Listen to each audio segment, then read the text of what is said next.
Alicia and I are very, very pleased to be here this morning. We've actually never been on a podium and speaking together, so this is a very exciting moment. And thank you, Sally, so many friends in the audience. Good morning to all of you. And we are a joint center of the business school and the law school. We've been around for about 5 years, and we're really focused on this intersection between policy and finance. And we're organized in a set of projects. There are 8 of them that focus in various areas of clean energy. So with that, I think I've filled up the time while he's putting this up. Good. All right. So this really echoes what Ray was talking about, but in a very simplified form. We think about a sustainable energy future as a triangle of technology, policy, and finance. We've got to be firing on all cylinders at all 3 points of that triangle, and we've got to be integrating across them. And we're very much focused on this policy and finance intersection.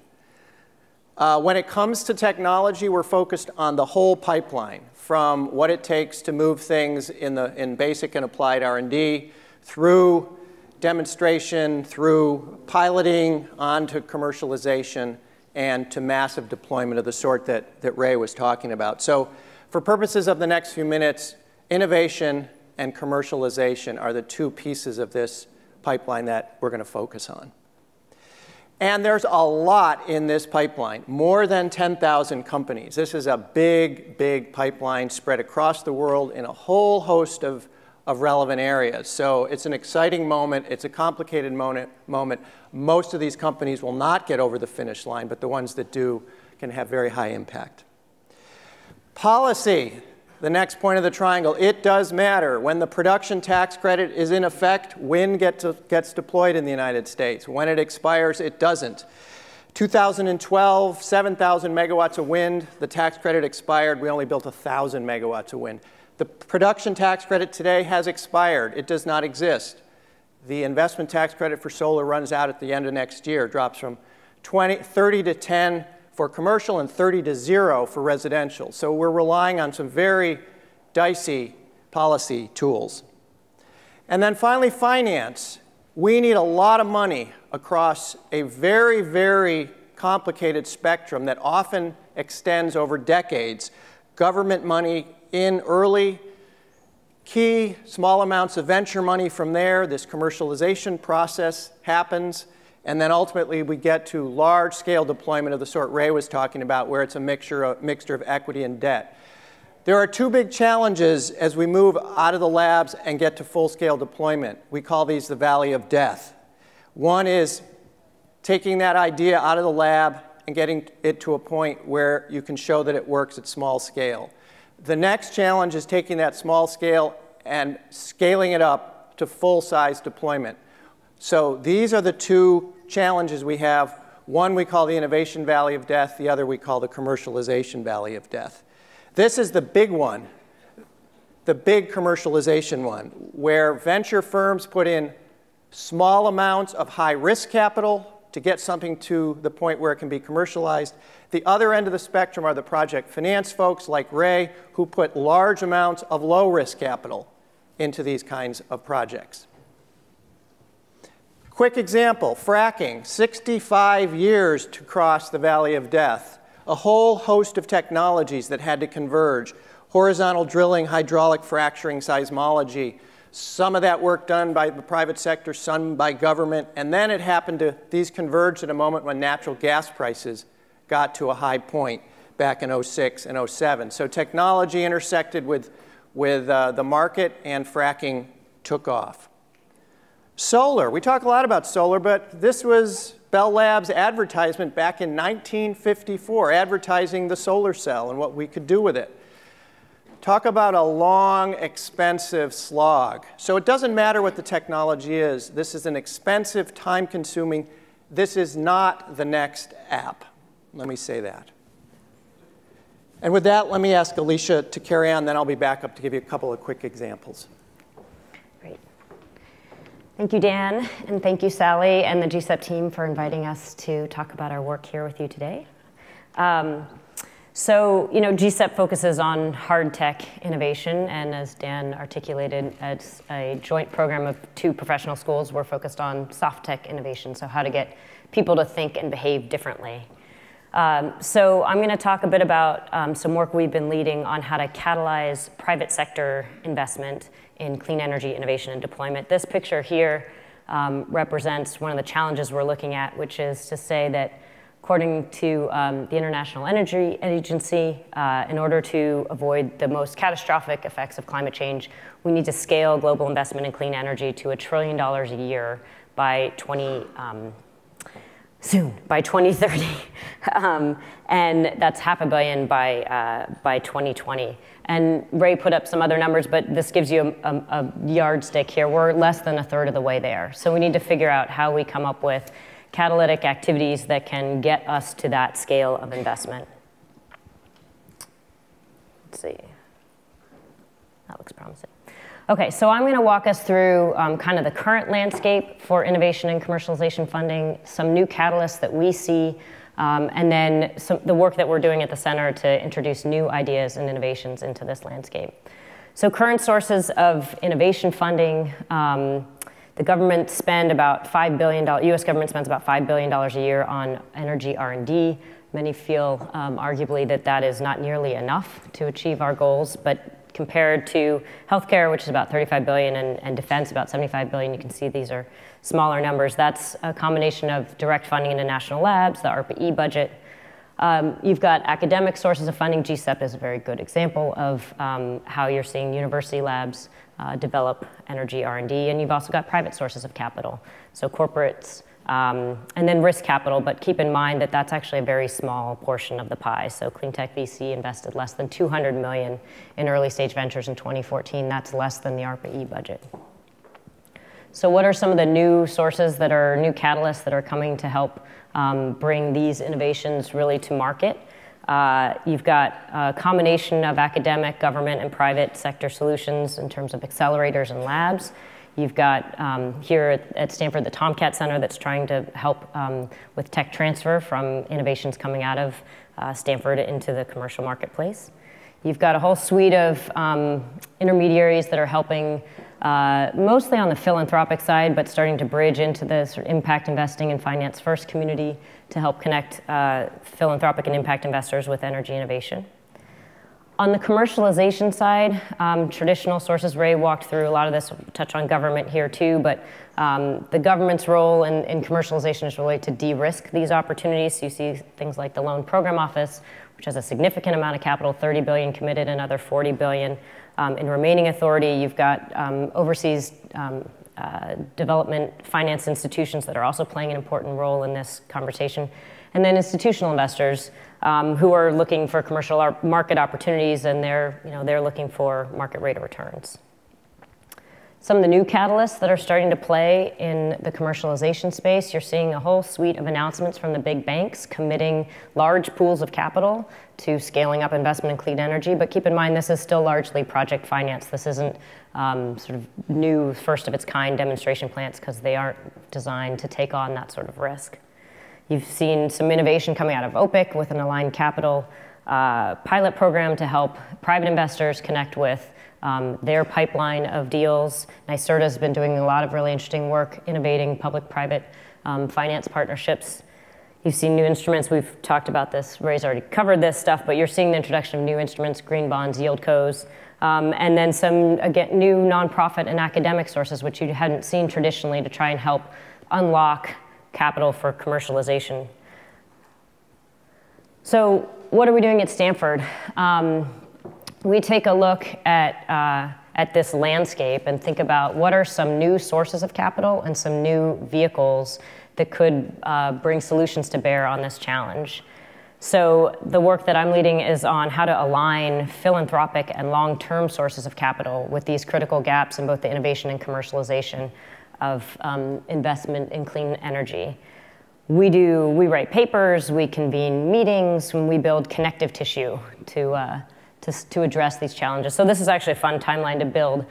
This has been a little more than 2 years. It started as a conversation with 25 limited partner investors at the Stanford Management Company to discuss the opportunities and barriers for investment in clean energy. That led to funding from Bloomberg Philanthropies, bringing together partners from the private sector, government, and academia, reached across the street and started to collaborate with the Global Project Center, which is out of the School of Engineering under the leadership of Ashby Monk.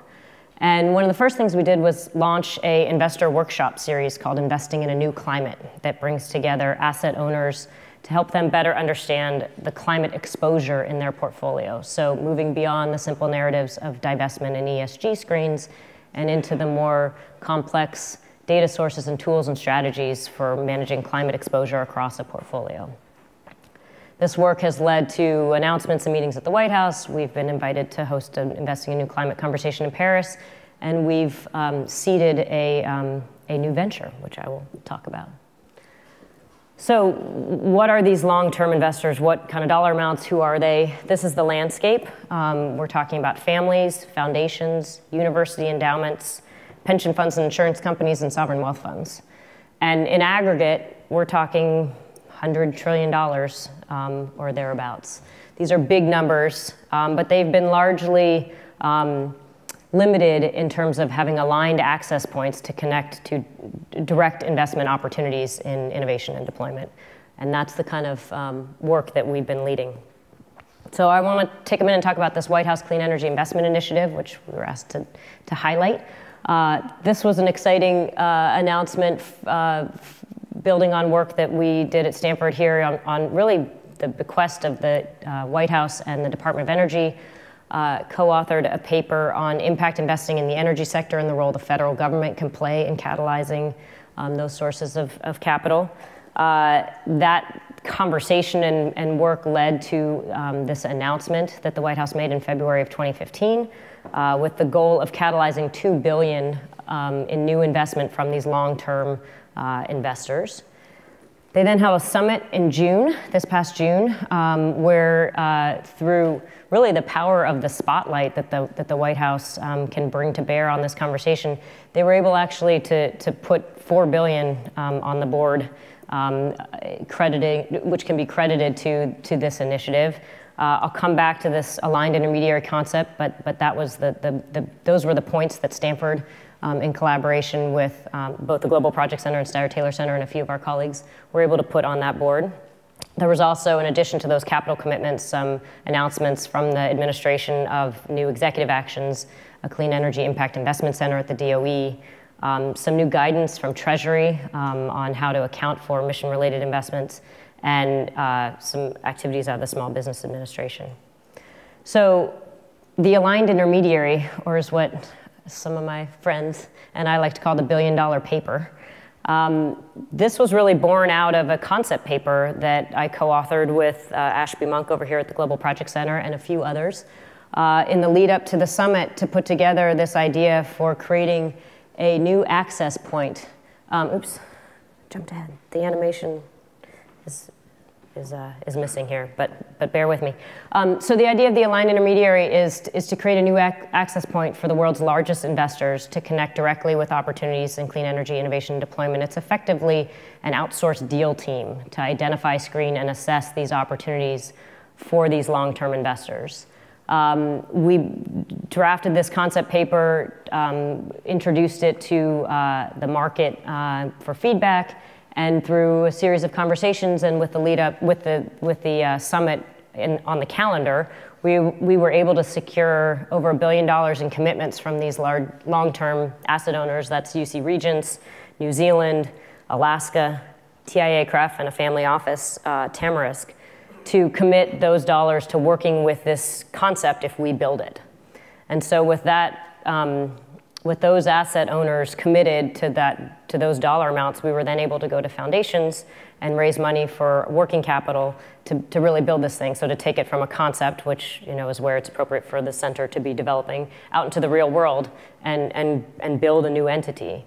So we've done that. This is a picture of it, if my words didn't really describe it clearly enough. So you've got the long-term asset owners on one hand, this aligned intermediary sitting in the middle, connecting those asset owners directly with resource innovation projects and companies. Next week, under the backdrop of the State Department's Climate and Clean Energy Finance Forum, we're going to be announcing the new founding CEO to lead this effort, and I will share it with you all now as a little preview. So we've been able to recruit Peter Davidson, who used to be the head of the Loan Program Office at the Department of Energy, to run this effort. And we're very excited about where this will go, but as you'll see, there are a lot of questions yet to be answered. So we've got a good 10-month runway here to figure out the answers to those questions, and hopefully around this time next year, this entity will be operating in the real world. Thank you.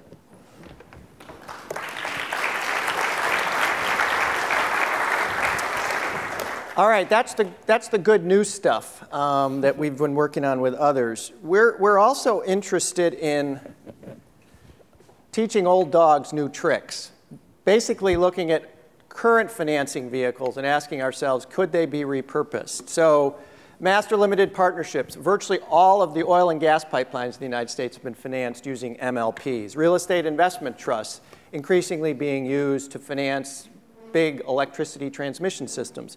And private activity bonds being used traditionally to finance pollution upgrades to large power plants all over the United States. And we asked ourselves, any way that we might use these in this quest we've got to lower the cost of capital for clean energy. So one of the areas we looked at is tax credits. Tax credits, as Ray said, have been a great vehicle over the last decade, but they are a high-cost, rather inefficient way to be financing renewables. You've got to have taxable profits in your company, or you've got to go into this world of what's called tax equity. There are several other issues, but let me highlight two. Tax equity is scarce, it's expensive, and it's cyclical. Believe it or not, in 2007, before the financial crisis, there were only about 20 tax equity investors in the entire United States. After the crisis, that dropped to about 10. So all of the tax equity that's backing these kinds of projects has come from about 10 investors. That kind of scarcity of capital with the inefficiency of the tax credit world tends to do what? It drives up the cost of capital.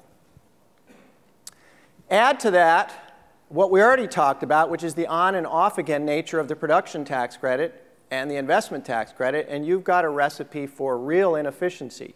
Can't rely on Congress for these financing tools, and we've got a relatively expensive source of capital to back these kinds of projects. We've looked at two solutions, and they're both underway in Washington right now. One are master limited partnerships. It's a curious fact, but when this law was passed by Congress in the early 1980s, it specifically excluded renewables. And we asked ourselves, why should that be? Same issue when you look at real estate investment trusts. Renewables are not included in this financing vehicles. But they're highly attractive, both of them. The market cap, the amount invested to date is huge. You know, $500 billion in the MLP area, $750 billion almost in REITs. Single-digit dividends that they're paying as opposed to tax equity, which tends to cost you in the low double digits, sometimes in the middle double digits. You know, single layer of taxation, structured typically as partnerships, and they're publicly traded like stocks. I can go out and make a $5,000 investment, buy what amounts to a stock in an oil and gas pipeline. I can't do that when it comes to a wind or a solar project at this point in most circumstances. So I can't buy that kind of stock in a project that I could in an oil and gas pipeline.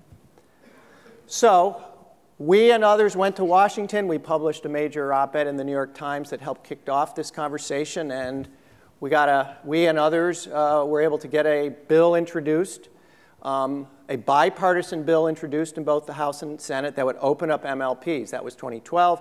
2013, that was expanded to a whole host of other things: biofuels, efficiency, cogeneration, carbon capture and sequestration, electricity storage. And that bill got reintroduced in 2015. It could be adopted today by the Congress of the United States. There's good bipartisan support in both the House and the Senate if we only had a vehicle to attach it to. It's not going to be voted on by itself. So that's in good shape right now. Even easier when it comes to REITs, real estate investment trusts. We do not need the Congress of the United States to act. The Internal Revenue Service, in a revenue ruling, could in fact add renewables and other kinds of clean energy to the list of things that qualify for investments in a real estate investment trust. We've said you can finance a cell tower with a REIT. Cell tower is not that different from a wind turbine. Just add a few blades and you got a wind turbine.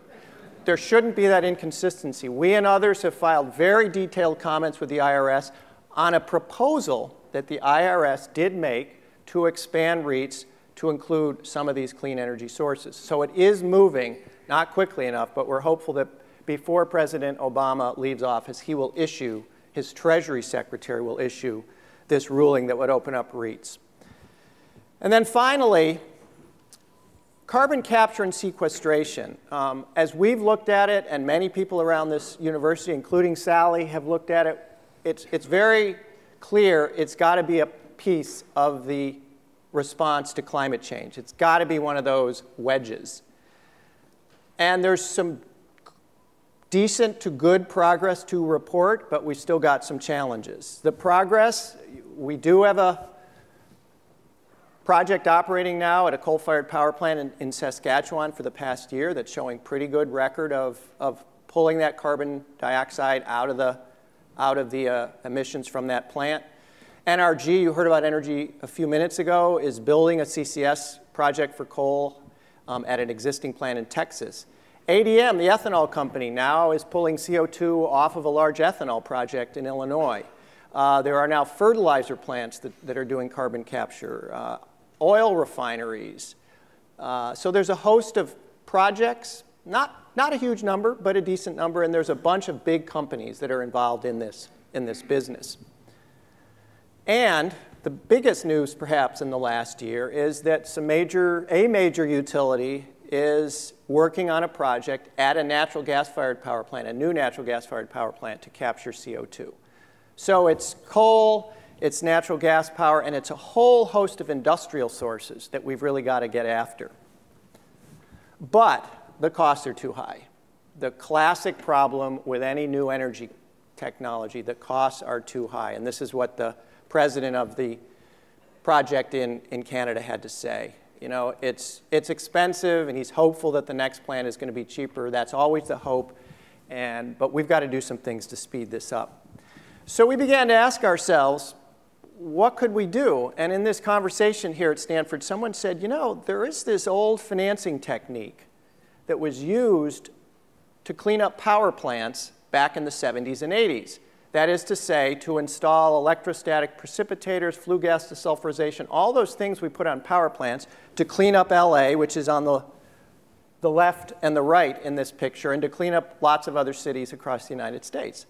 And it turns out what was used to the tune of $100 billion in today's dollars are something called private activity bonds, a form of municipal bond financing.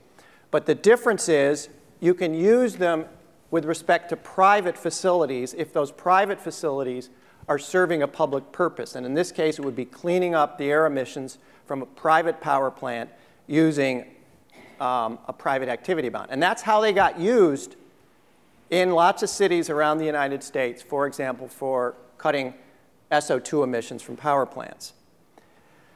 But the authority for private activity bonds was eliminated in the big 1986 Tax Act, gone for using private activity bonds to capture air pollution from power plants.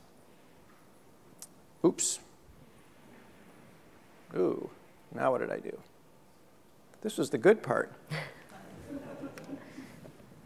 All right. There we go. I did it. I am not tech savvy, but I did it myself. But here's the curious part of this story. As we looked around and said, well, that's an interesting idea, we discovered that NRG had used private activity bonds in part to finance its carbon capture plant in Texas. And we said, what the heck is that about? How is it that this law that fell off the books in 1986 is still being used at a coal-fired power plant in Texas? It turns out if you're in a hurricane zone, or some kind of federally declared disaster zone, you get access to these financing tools that you don't normally get access to. NRG happened to be inside the Hurricane Ike zone. Another carbon capture plant in Texas was outside it and didn't qualify. They've been struggling to finance their plant ever since and have gone to China. It's really been very difficult. We said this is not a good way to make public policy, depending upon a disaster, to present a financing option. So we said, well, maybe there's a chance of getting something going on this. And sure enough, NRG said, well, we liked what we did at our plant. We'd love to use it elsewhere. So they joined an effort to convince Congress to change the tax code, which is a very simple change. You add a few words back to the tax code that says you can use private activity bonds in the case of carbon capture and sequestration.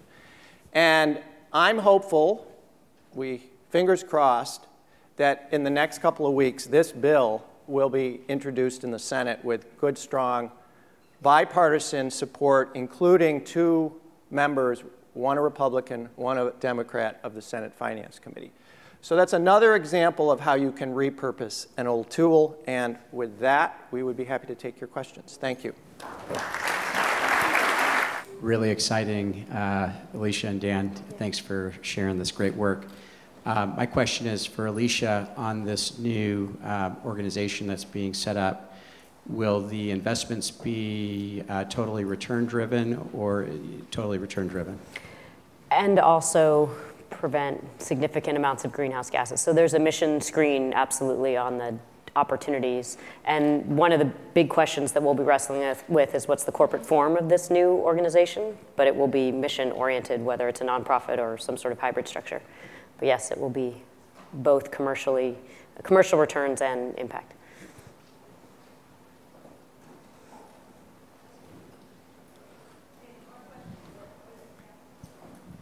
So, Alicia, could that fund be used for batteries that are near the end of their development cycle? Good. It could. And Dan, instead of just adding that for carbon sequestration, how about using that for the rollout for renewable energy and storage? Great question. As I said, there are a variety of mechanisms, and I mentioned both master limited partnerships and real estate investment trusts that would be useful tools for renewables. And as I showed, those have expanded to include other types of projects. So I think the key right now is CCS really needs some help, but there's no reason that others might suggest that you expand this PAB legislation. One thing I do want to say about the aligned intermediary, it's an amazingly exciting development, but at this point, it is not an investment tool. It is not an investment vehicle. It's not going to have its own capital, and you should probably explain that a bit. Yeah, so we're trying to actually capture a couple birds with one stone with the aligned intermediary, and in addition to solving the climate crisis, we're also trying to solve the financial services industry's bloat. So the idea, at least at the onset, is not to have a committed pool of capital that's earning, 2% management fees. That may change, but at least at the onset, the idea here is a service, sort of an impact investment bank, buy-side impact investment bank service. Putting those who need the money together with those who have the money. So over here, question for Dan on the gap of death. How much of that do you think is related to the, let's say, the quality of the business cases on the other side? And I'll give a couple of specific examples. Things that, some of the classical smart grid benefits are things like enhanced asset utilization, overall efficiency of the grid, improvement of the efficiency of the grid, higher penetrations of renewables. And these are things where nobody really makes money if they happen. And I wonder how important that is in the whole scheme of the gap of death and financing. I think it's critical, and the fracking, I think, is a good example. We could have had, in fact, we did have, in many respects, the intersection of all those different technologies. But had natural gas prices remained low instead of that big run-up, it would have been delayed. You needed that stimulus from the market. You needed higher prices into which this technology could go. So, and by the same token, it's taken some dramatic changes with respect to solar. The biggest influence, I think, was the decision, the demand from Germany and the response from China. You know, the big German demand and the big response from China, helping to drive down prices for solar, and then backed up by these various incentives that have been provided in various countries around the world. We wouldn't be very far along with solar, or not nearly as far as we've come, if those sorts of developments hadn't happened. So bottom line, you got to be able to make money, or it's not going to happen.